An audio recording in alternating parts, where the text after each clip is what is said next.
వెనుపోటు party వంచనపై BC గర్జన పేరుతో YCP BC నేతలు కీలక సమావేశాన్ని నిర్వహిస్తున్నారు. ఈ సమావేశానికి పార్టీకి చెందిన పలువురు బీసీ నేతలంతా హాజరయ్యారు. కూటమి ప్రభుత్వ హయాంలో బీసీలపై దాడులు, వేధింపులు జరుగుతున్నాయని ఆరోపిస్తున్న వైసీపీ నేతలు బీసీ రిజర్వేషన్లకు సంబంధించిన అంశాలపై చర్చిస్తున్నారు. సమావేశం అనంతరం భవిష్యత్ కార్యాచరణ ప్రకటిస్తామని పార్టీ బీసీ నేతలంతా చెబుతున్నారు. మరిన్ని వివరాలను వైసీపీ కేంద్ర కార్యాలయం నుంచి మా ప్రతినిధి హరీష్ అందిస్తారు. వైఎస్ఆర్ కాంగ్రెస్ పార్టీ కేంద్ర కార్యాలయంలో మరి కాసేపట్లో బీసీ గర్జనకు సంబంధించినటువంటి కీలకమైనటువంటి సమావేశం ప్రారంభం కాబోతోంది. పార్టీకి సంబంధించినటువంటి బీసీ నాయకత్వం, ఎమ్మెల్సీలు, పార్టీకి సంబంధించినటువంటి కీలకమైనటువంటి నాయకత్వం కూడా ఈ సమావేశానికి హాజరు కాబోతున్నారు. మరి కాసేపట్లో ప్రారంభమయ్యేటువంటి ఈ సమావేశంలో బీసీలపై జరుగుతున్నటువంటి దాడులు, ప్రధానంగా ఇటీవల కాలంలో మాజీ మంత్రుల మీద జరుగుతున్నటువంటి దాడులు, అరెస్టులు, వేధింపులకు సంబంధించినటువంటి అంశం, నిన్న జరిగినటువంటి కారుమూరి నాగేశ్వరరావుకు సంబంధించినటువంటి అరెస్టుకు సంబంధించినటువంటి వ్యవహారం, అంతకుముందు మాజీ మంత్రి జోగి రమేష్ ఇంటిపై జరిగినటువంటి దాడి వ్యవహారం, మొత్తం బీసీ వర్గానికి సంబంధించినంతవరకు జరిగినటువంటి దాడులకు సంబంధించినటువంటి వ్యవహారం పైన ఈ సమావేశంలో కీలకంగా చర్చించేటువంటి అవకాశం కనిపిస్తుంది. మనతో మాట్లాడేందుకు ఎమ్మెల్సీ రమేష్ యాదవ్ ఉన్నారు. చెప్పండి, ఎలా చూడాలి ఈరోజు జరుగుతున్నటువంటి సమావేశానికి సంబంధించి ప్రధానమైనటువంటి అజెండా ఏంటి, ఏ నిర్ణయం తీసుకోబోతున్నారు? ముఖ్యంగా బలహీన వర్గాలను వెన్నుపోటు పొడిచి ఈ వెన్నుపోటు ప్రభుత్వం బీసీలకు ఎంత ద్రోహం చేసినా రాష్ట్ర ప్రజలందరికీ తెలుసు.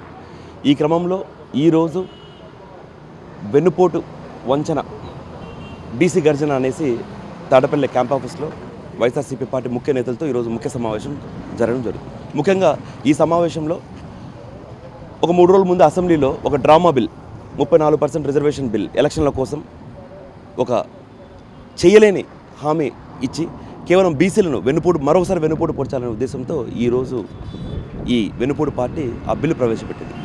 అందులో భాగంగా ఈరోజు పాత్రికా మిత్రుల ద్వారా ఈ వెన్నుపోటు ప్రభుత్వాన్ని మళ్ళీ అడుగుతున్నాం. నిజంగా మీకు చిత్తశుద్ధి ఉంటే 34% రిజర్వేషన్ ఇవ్వకపోతే ఈ వెన్నుపోటు పార్టీ సంబంధించిన నాయకులందరూ రాజీనామా చేస్తారా? నారా చంద్రబాబు నాయుడు గారు కావచ్చు, లోకేష్ గారు కావచ్చు, లేకపోతే పవన్ కళ్యాణ్ గారు రాజీనామా చేస్తారా అంటే ఈ సవాలు ఒప్పుకోమని చెప్తున్నాం. దాంతోపాటు ఈరోజు చూస్తే రాష్ట్ర వ్యాప్తంగా ఎంతమంది బీసీల పైన అక్రమ కేసులు జైల్లో పంపించడం, విరూపాక్ష గారు కావచ్చు, జోగి రమేష్ గారు కావచ్చు, సిదిల అప్పలరాజు కావచ్చు, నిన్న కారుమూరి నాగేశ్వరరావు గారు, అంటే కేవలం ఒక ఎలక్షన్ల ముందు బీసీలు అంటే వెన్నుముక్క, ఎలక్షన్ల తర్వాత బీసీలు అంటే ఒక వెంట్రుక ముక్క మాదిరి తీసేసే ఈ వెన్నుపోటు పార్టీకి ఖచ్చితంగా బుద్ధి చెప్పాలా, చిత్తశుద్ధి చేయాలనే ఉద్దేశంతో ఈరోజు మీటింగ్ పెట్టడం. ఈ మీటింగ్లో చాలా నిర్ణయాలు మేము తీసుకోబోతున్నాం. తీసుకున్న తర్వాత జోనల్ వారీగా, జిల్లా వారీగా మీటింగ్లు ఏర్పాటు చేసి ఈ వెన్నుపోటు ప్రభుత్వానికి తగిన శాస్తి చేయిస్తాం. రిజర్వేషన్కి సంబంధించిన అంశం చూస్తే కనుక వైఎస్ఆర్ పార్టీ హయాంలో కూడా బీసీలకు సంబంధించి ఉప ముఖ్యమంత్రి పదవులు కావచ్చు, ఇతరత్ర పదవులు కావచ్చు, పెద్ద ఇచ్చినటువంటి సిచ్యువేషన్. అంటే ఇప్పుడు రిజర్వేషన్కి సంబంధించిన అంశానికన్నా ముందు ఇంప్లిమెంటేషన్ అనేది కూడా జరిగిందనేటువంటి ఒక వాదన కూడా వినిపిస్తుంది. ఎలా కంపేర్ చేస్తారు? అదే కదా చెప్పేది. ఇప్పుడు 2019 నుంచి 2024 వరకు చూస్తే మా ప్రభుత్వంలో, మా హయాంలో 3 బీసీలకి డిప్యూటీ సీఎం పదవి ఇచ్చాము.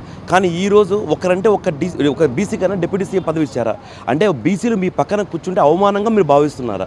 దాంతోపాటు మా ప్రభుత్వం, మేము లోకల్ బాడీ ఎలక్షన్లు జరిగేటప్పుడు మా పార్టీ తరఫున 50% పైచిలకు బీసీలకే, ఓసీ ఉన్న సీట్లు బీసీలకు చేసి ఇచ్చిన ఘనత మా నాయకుడు వైఎస్ జగన్మోహన్ రెడ్డి.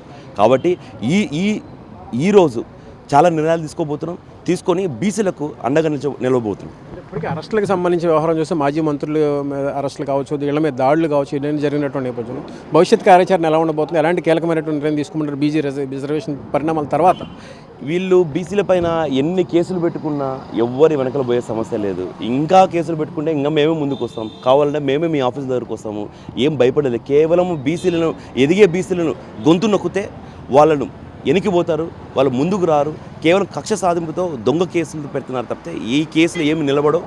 మేము ఎన్ని కేసులుగా సిద్ధమనేసి మీ ద్వారా తెలియజేస్తాం. మరి కాసేపట్లో ప్రారంభమైనటువంటి బీసీ గర్జనకు సంబంధించి, వెన్నుపోటు పార్టీకి సంబంధించి వంచనపై జరుగుతున్నటువంటి బీసీ గర్జనగా వైఎస్ఆర్ కాంగ్రెస్ పార్టీకి సంబంధించినటువంటి బీసీ నాయకత్వం అభిప్రాయపడుతుంది. ఈ సమావేశానికి సంబంధించినంతవరకు కూడా రాబోయేటువంటి రోజుల్లో అనుసరించాల్సినటువంటి వ్యూహాలు, అదేవిధంగా రాబోయేటువంటి రోజుల్లో బీసీలకు సంబంధించినంతవరకు సమస్యలపైన, అదేవిధంగా ప్రభుత్వం తీసుకొచ్చినటువంటి రిజర్వేషన్లకు సంబంధించినటువంటి అంశాలపైన భవిష్యత్ కార్యాచరణలో చర్చించేటువంటి అవకాశం అయితే మనకు కనిపిస్తుంది. ఈ సమావేశంలో భవిష్యత్ కార్యాచరణలో భాగంగా నియోజకవర్గ స్థాయి, అదేవిధంగా జిల్లా స్థాయికి సంబంధించినటువంటి సమావేశాలను కూడా నిర్వహించేందుకు కూడా వైఎస్ఆర్ కాంగ్రెస్ పార్టీ బీసీ నాయకత్వం ప్లాన్ చేస్తున్నట్లుగా మనకి సమాచారం ఉంది. కెమెరా పర్సన్ లక్ష్మణ్తో హరీష్, ప్రైమ్ 9 అమరావతి.